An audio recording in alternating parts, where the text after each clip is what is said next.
Hello, কেমন আছো তোমরা সবাই? আশা করছি সবাই ভালো আছো, আমিও খুব ভালো আছি। তো চলো আজকে সকাল থেকে ভিডিওটা তোমাদের সাথে শেয়ার করি।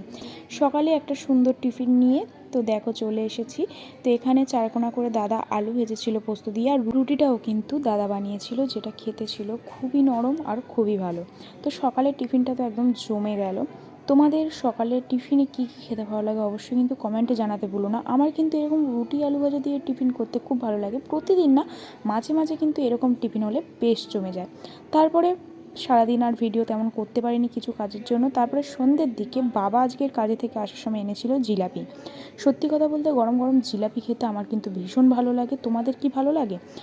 বাবা যখন জিলিপিটা আনে আমি কিন্তু আগে খেয়ে নিয়েছিলাম দুটো, কিন্তু তারপরে ভাবলাম যে তোমাদের সাথেও শেয়ার করি। জিলিপিটা এতটা মুচমুচে ছিল আর খুব একটা মিষ্টিও ছিল না, একদম মানে যতটা পরিমাণে মিষ্টি প্রয়োজন ততটাই, মানে খুব বেশি না খুব কমও না।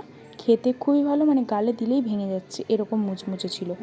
যাই হোক, আমার তো জিলিপি খেতে ভীষণ ভালো লাগে। তো জিলিপি আনতেই আমি আগে দুটো খেয়ে নিয়েছি, তারপরে আমার ভিডিও করার কথা মনে পড়েছে, তার জন্য তোমাদেরকে দেখালাম।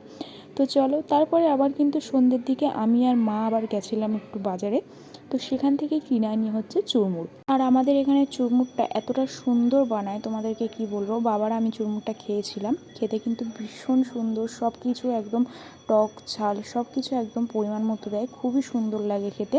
আজকে সন্ধেবেলা তো আমার মনের মতো খাবার দাবার দিয়ে তো একদম জমে গেল। তো চলো আজকের জন্য এই পর্যন্তই, দেখা হচ্ছে নতুন একটা কোনো ভিডিওতে। চ্যানেলটাকে সাবস্ক্রাইব করে দিও। টাটা।